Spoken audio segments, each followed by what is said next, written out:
Hi guys. Okay, so going live totally did not work today. I think that maybe the servers are really tired because they're still recovering from some sort of a turkey hangover. I totally feel their pain. But I wanted to jump in real quick, and I wanted to answer. I like to jump in here and answer new member questions whenever I can. So last week we had several new members last week actually, but one of them, James, asked a great question when he joined the group.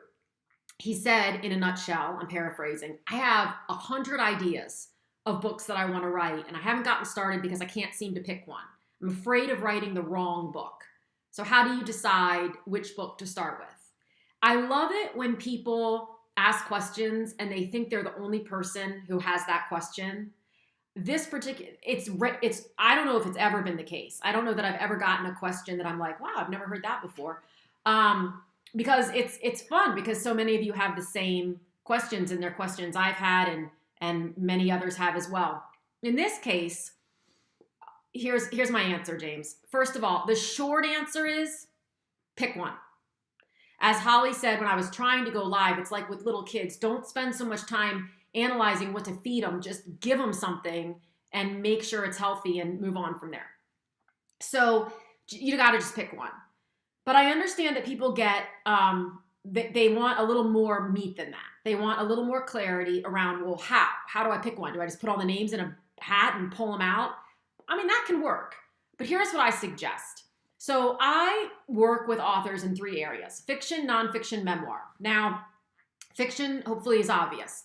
Nonfiction typically is where I work with entrepreneurs who are looking to expand their credibility, get new clients, et cetera, et cetera. Like they're looking to tell a story based on their wisdom. So it's nutrition, how to get healthier, how to grow your following and such and such. It's a marketing book, or it's a sales book, or something, how to grow yourself spiritually, whatever, personal growth. And then memoir is what I just said, but it's based, the lessons and the wisdom are based around your experience in one particular area. So lots of times the memoir and the nonfiction cross, just depending upon how much of your personal story is in there, how much emotion is in there. I think of memoir as being a much more emotional read than sometimes just a generalized nonfiction is.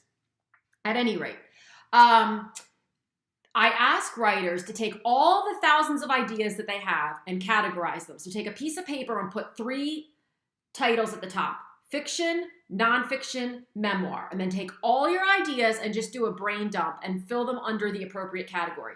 In 9 out of 10 cases, writers who have long lists of things to write about, it's in the nonfiction category. I get surprised when it's equally balanced. I get very surprised when you have 100 fiction ideas. Most of the time, people have a lot of nonfiction ideas. So my next question is this: you're going to take those nonfiction ideas, and I need you to ask yourself a question, and that is, what is my goal for the first book or the next book I'm going to write? Not what is my goal 10 years from now, okay? But for the very first book that I write, whatever it is, what is my goal? Do I want to increase my credibility in my field? Do I want to get new clients? Do I want to establish myself as a fiction author? Do I want to make a lot of money? Everyone says, well, I want to make a lot of money. And of course, we would all like to make a lot of money. I need people to be very honest about if that's your primary goal. Because if it is, then, well, let me get to that in a second. I need you to assess what your primary goal is. The one. You can have 2 or 3 like number 2, number 3, but I need you to know what your one primary goal is for the first or next book that you're going to write. Next, if your goal has to do with making money, which would include getting more clients, because people don't typically want to get more clients just because they need more friends. I mean, sometimes that's a lovely benefit, but if you want to, in some way, shape, or form, you're looking to increase your income from the book, whether as a print book, an ebook, an audiobook, all 3, hopefully, bringing in, increasing your expertise, having a new way to bring in new business, etc. Then what needs to happen is this. I need you to ask yourself 2 questions. The first question is, do you have a platform?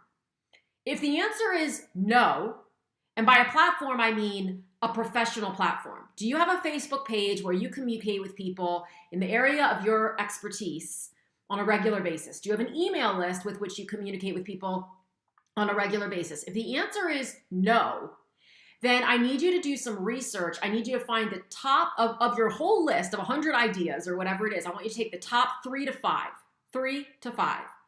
And I want you to go out and do some research on which of those is the most popular. Where are people and the way you're going to pick your 3 to 5, I might add, is what are you most interested in? Guys, if you write about a topic that is super popular but you have no interest in it, it will absolutely come through in the final product and it will not do well.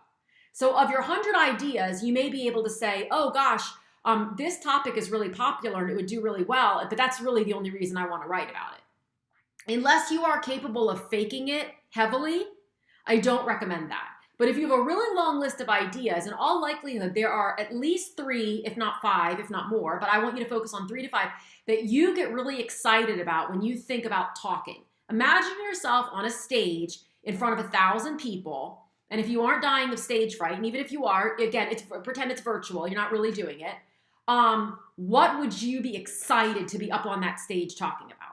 So I want you to get down to 3 to 5. Then once you have those 3 to 5, I want you to go out and start doing some research on the popularity.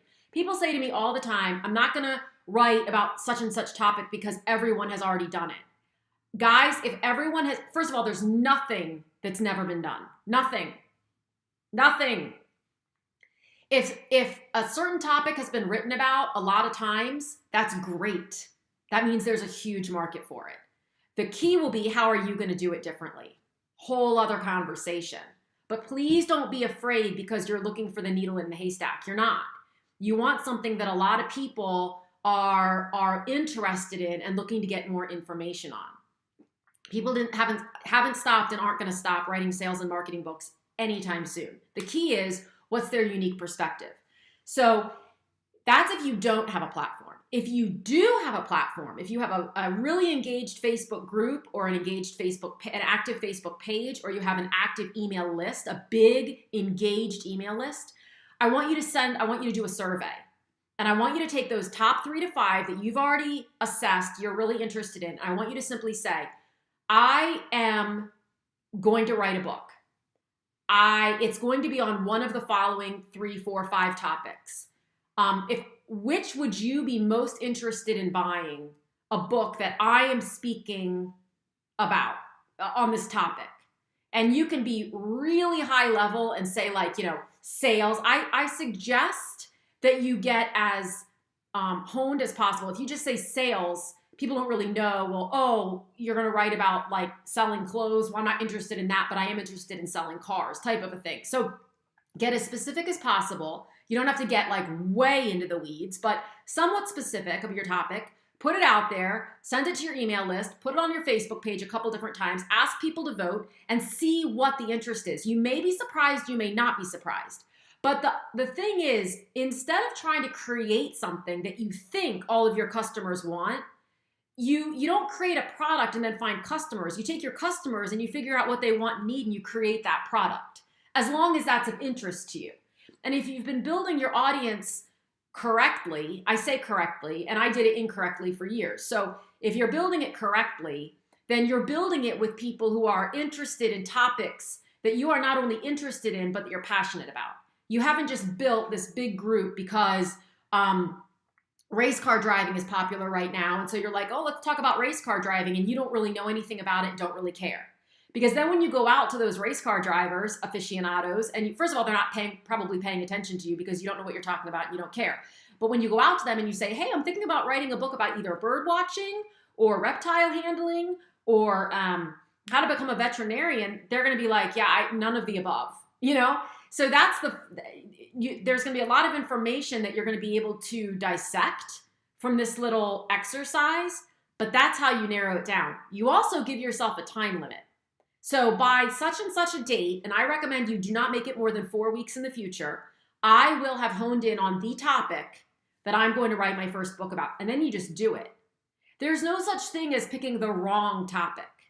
Honest to God, there's not. The only way you pick the wrong topic is if you pick it for the wrong reasons, which is exactly why I need you to assess the why behind it. And we do a whole big in-depth thing on your why in our courses and workshops. But at a highest possible level, what is the number one goal that you have for that project?